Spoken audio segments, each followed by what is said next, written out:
Hoy les contaré la historia de una cabeza momificada con más de 400 años de historia. Y, a pesar de que 4 siglos no impresionen a nadie, cuando existen momias con más de 7000 años de antigüedad, lo que hace esta cabeza especial es a quien se la atribuyen, y la historia que va de la mano con el origen de esta reliquia. Sin más que agregar, ahora sí, comencemos.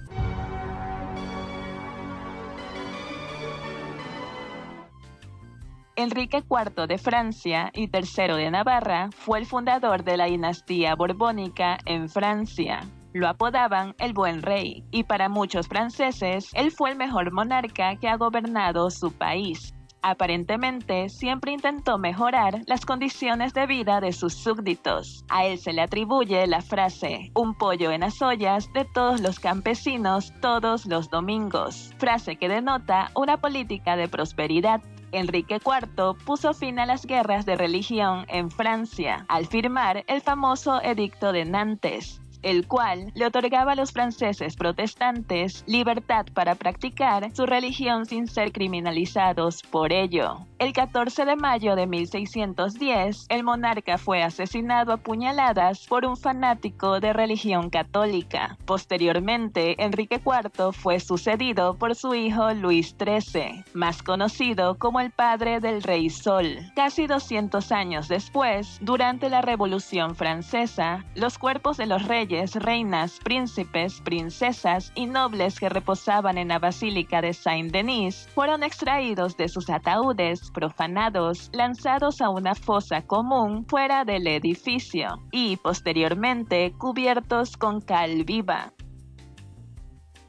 El cuerpo de Enrique IV recibió un trato especial antes de ser lanzado a la fosa común, ya que, al encontrarse momificado, lo exhibieron públicamente durante un par de días, mientras su cadáver sufría todo tipo de mutilaciones y aparentemente alguien se llevó su cabeza.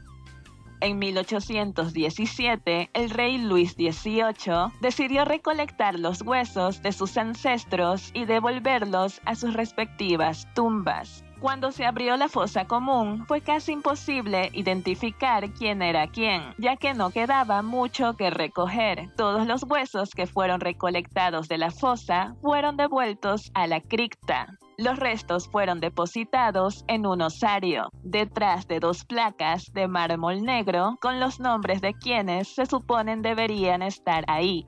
Fue en ese momento, cuando recogían huesos aquí y allá, que se comenzó a hablar sobre cuerpos a los que le faltaban las cabezas. Y no fue hasta 1919 cuando un coleccionista adquirió 3 cabezas momificadas y aparentemente, años después, el hombre encontró un artículo en una revista de bellas artes. Este artículo lo convenció de que una de las cabezas que él poseía le pertenecía al extinto monarca francés. El hombre invirtió mucho tiempo, esfuerzo y dinero en probar la autenticidad de la reliquia, pero todo fue en vano, pues jamás consiguió convencer a nadie. Incluso intentó que la cabeza fuera parte del Museo del Louvre, pero estos tenían muchas dudas sobre el objeto, así que el hombre murió sin cumplir su sueño de ser reconocido como el propietario de tal reliquia. La cabeza pasó a manos de la hermana de este coleccionista, quien, sin saber qué hacer con aquel perturbador objeto, lo conservó hasta 1955, cuando otro aficionado de la historia le compró la reliquia por 5.000 francos y, sin sentir la necesidad de estudiar dicho objeto, lo colocó en un armario de su ático y allí descansó hasta el 2008, cuando se la confió al científico forense francés Philippe Charlier, quien dirigió el análisis de la cabeza de Enrique IV con unos resultados que arrojaron 22 evidencias anatómicas, históricas, patológicas y antropológicas que permitieron afirmar casi con certeza que se trataba de la cabeza del rey. Pero no toda la comunidad científica estuvo de acuerdo con dichas afirmaciones. Entre las pruebas que aparentemente certificaban la autenticidad de la reliquia, encontramos que durante el primer examen realizado en 2010 se determinó determinó que la cabeza databa entre 1450 y 1650. Enrique IV nació en 1553 y murió en 1610, así que en eso coincide. El examen concluyó que la cabeza fue separada del cuerpo mucho después de la muerte, lo cual tiene sentido considerando que la cabeza fue separada del cuerpo en 1793, durante la Revolución. Los estudios antropológicos concluyeron la edad, el sexo y la etnia, los cuales coinciden también.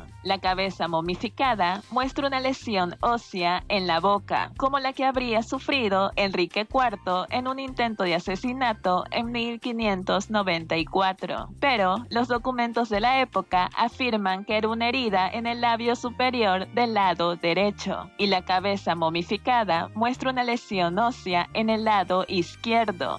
El color del cabello, restos de barba y bigote se apegan a la estética de Enrique IV, pero en el pasado era un estilo muy común. Por otro lado, se descubrió que al dueño de la cabeza solo le quedaban 4 dientes al momento de su fallecimiento, y que el cuello muestra signos de una autopsia. La cabeza momificada se comparó con la máscara mortuoria de Enrique IV que se conserva en la biblioteca de Santa Genoveva, y se descubrieron similitudes. También se descubrió que la cabeza momificada estuvo en algún momento en contacto con yeso, como ocurre al crear una máscara mortuoria, pero las huellas de yeso encontradas datan del siglo XX y no del siglo XVII.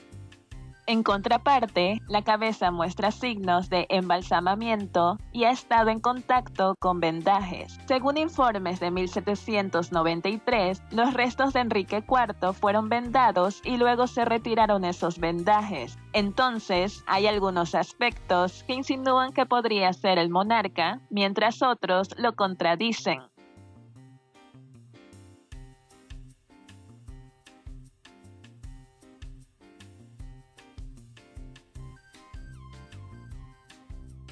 La cabeza fue entregada a quien es, para los legitimistas, el jefe de la Casa de Borbón, Luis Alfonso de Borbón, duque de Anjou, quien es considerado por algunos franceses el legítimo heredero de la corona de Francia si se retomara la monarquía en ese país. La cabeza descansa en la bóveda de un banco en París. Y es que el pretendiente al trono francés, Luis Alfonso, no se ha atrevido a realizar una ceremonia para enterrar en Saint-Denis la cabeza de quien presumen se trata de Enrique IV, ya que muchos cuestionan la autenticidad de la pieza, porque según ellos, ni siquiera existe evidencia sólida de que Enrique IV alguna vez perdió la cabeza. El historiador Michel Rowe se aventura a decir que la reputación del monarca frente al pueblo francés pudo haberlo salvado de tal mutilación. En sus palabras, si los revolucionarios iban a perdonar a alguno de los reyes, ese habría sido Enrique IV. Pero ustedes, ¿qué opinan? Los estaré leyendo en los comentarios. Bye.